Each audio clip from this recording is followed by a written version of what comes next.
میں بھی کہتا ہوں کہ عرش والے میری توقیر سلامت رکھنا، فرش کے سارے خداؤں سے الجھ بیٹھا۔ میں صرف اتنا بتانا چاہتا ہوں کہ بہت پہلے کی بات ہے، اب وہاں پر جبل عمر ہے، اور جبل عمر پر وہاں اب ایک ہوٹل تعمیر ہو رہا ہے، سعودی عرب کا وہ علاقہ ہے۔ ایک آدمی رسول کریم صلی اللہ علیہ وآلہ وسلم کے پاس آیا، اور اس نے آ کر کہا کہ یا رسول اللہ مجھ سے بہت بڑا گناہ ہو گیا۔ تو آپ نے فرمایا کب ہوا؟ لیکن اسلام لانے سے قبل ہوا۔ آپ نے فرمایا کہ ٹھیک ہے، اب تم اسلام لے آئے ہو، تمہارے سارے گناہ اللہ نے معاف کر دیے۔ اس نے کہا میری بات سن لیجیے رسول اللہ، میں آپ سے بات کرنا چاہتا ہوں، اپنے دل کا بوجھ ہل کرنے لگا۔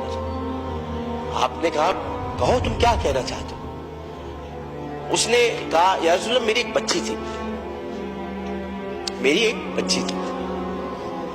اور میں اس بچی کو جب وہ 5 سال کی ہوئی تو میں اس بچی کو کہا میں چلو تمہیں جنگل لے کے چلتا ہوں، اور میں اس کو لے کر چلا۔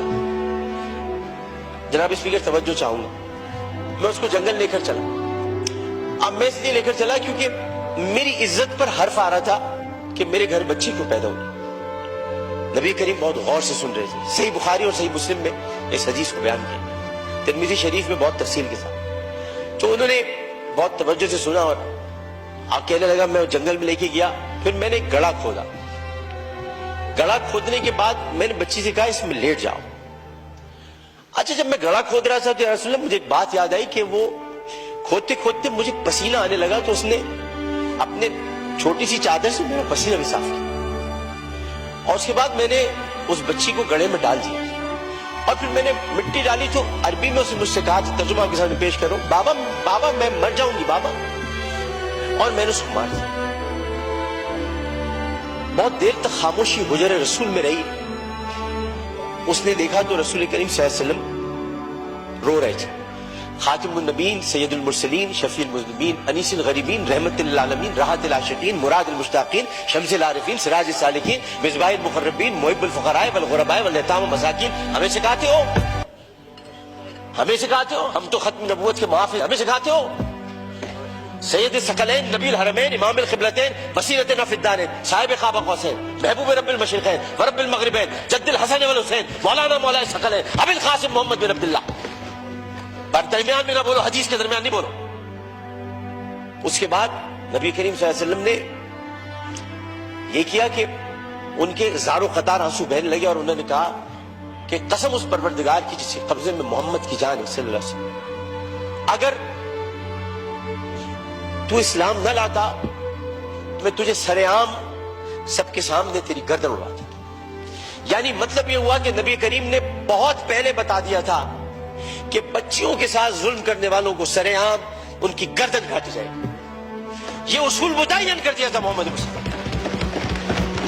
یہ سزا متعین کر دی۔ ظلم کرنے والا جناب اسپیکر کوئی صنف نہیں رکھتا، خدا کے لیے اسے مرد نہ کہے، خدا کے لیے اسے عورت نہ کہے۔ ظالم کی صنف نہیں ہوتی، ظالم کی صنف نہیں ہوتی، ظالم نہ مرد ہوتا ہے، ظالم کو مرد نہیں کہتے۔ میرے بھائی نے کہا ہے فیصل بانڈے نے میں نامرد بنا دوں گا، ارے وہ تو ہے ہی نامرد، جو عورتوں کی عزت لوٹتے ہیں کیا نامرد بناؤں، وہ تو ہے ہی نامرد۔ ہم ظالم کی صنف مقرر کر کے معاشرے کو پھر تقسیم کرتے ہیں۔ ہمیں کسی کی صنف مقرر نہیں کرنی، ہمیں صرف اور صرف قرآن اور سنت کے مطابق ان سزاؤں کا احیا کرنا ہے جن کی ضرورت ہے۔ بحث ہمیں یہ کرنی ہے کہ انسانیت کی تذلیل ہوئی، بحث ہمیں یہ کرنی ہے کہ ہم کیا کر رہے ہیں، بحث ہمیں یہ کرنی ہے کہ اگر ہم ریاست مدینہ کے دعوے دار ہیں تو ریاست مدینہ میں اگر ایسا واقعہ ہوتا تو ہم کیا کرتے۔ ہمیں یہ کرنا ہے، ہمیں قانون سازی کرنی ہے، ہمیں اسمبلی میں بیٹھ کر اس معاملے کو مل جل کر حل کرنا ہے۔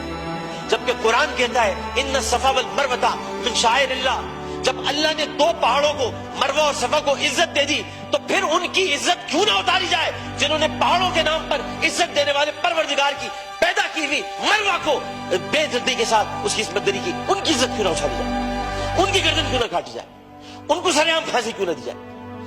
جناب اسپیکر، میں آپ سے صرف یہ بات کہنا چاہتا ہوں، میں شکریہ ادا کرتا ہوں اپوزیشن بینچز کا بھی، میں شکریہ ادا کرتا ہوں اپنی پارٹی کا بھی، میں سب کا شکریہ ادا کرتا ہوں کہ جو اس وقت اس درد کو سمجھ رہے ہیں، جو درد کو سمجھ کر بات کر رہے ہیں، اور جو نہیں چاہتے کہ اس وقت سیاست ہو، ہم میں سے کوئی نہیں چاہتا، اور جو ان باتوں پر سیاست کرے گا معذرت کے ساتھ، پھر وہ سیاست کر رہا ہے، عبادت نہیں کر رہا، وہ عبادت نہیں کر رہا۔ یہ اس وقت عبادت کا مرحلہ ہے، اور عبادت صرف 5 وقت پروردگار کے سامنے سر جھکانے کا نام نہیں ہے۔ عبادت ظالم و جابر حاکم کے سامنے کلمہ حق کہنا بھی ہے، اور عبادت اپنی جگہ پر رہتے ہوئے جب اللہ تعالیٰ نے قوت گویائی عطا کی ہے، اور 5 سوالات جب حشر میں کیے جائیں گے، کہاں سے کمایا تھا، کیسے کمایا تھا، جوانی کہاں گزاری، بولنے کا علم دیا تو بولے کہ نہیں بولے، ما کنت تقول فی ھذا الرجل، اس رسول کے بارے میں تمہارا کیا خیال ہے، کیا جانتے ہو، اس وقت ہماری زبانیں گم ہو کر نہ رہ جائے۔ اس لیے ہمیں اپنی اپنی جگہ پر رہتے ہوئے اس کو عبادت سمجھ کر اپنا حق ادا کرنا ہے۔ میں اتنا کہنا چاہوں گا آخر میں، جناب اسپیکر، میں اس ایوان سے ہاتھ جوڑ کر مطالبہ کرتا ہوں، بحیثیت ان کا ساتھی، بحیثیت رکن قومی اسمبلی، انہی کا ساتھی، انہی کا بھائیوں، اپنی بہنوں کا بھائیوں، اپنے جو ہمارے اپوزیشن والے ان کی بہنوں کا بھائیوں، صرف اتنا کہنا چاہتا ہوں کہ اس اسمبلی میں ہم پتہ نہیں کب رہے، کب تک رہے، کیا رہے، ہمیں نہیں پتا، لیکن ہم جتنے دن بھی رہے، یہ اسمبلی ایک تاریخ بن جائے کہ ہم نے یہ اسمبلی نے قرارداد منظور کی تھی اور بل بنایا تھا کہ بچیوں کو میں ہر قتل کی بات ہے، بچیوں کی عصمت دری کرنے والوں کو سرعام سزائے موت دی جائے۔ شکریہ جناب۔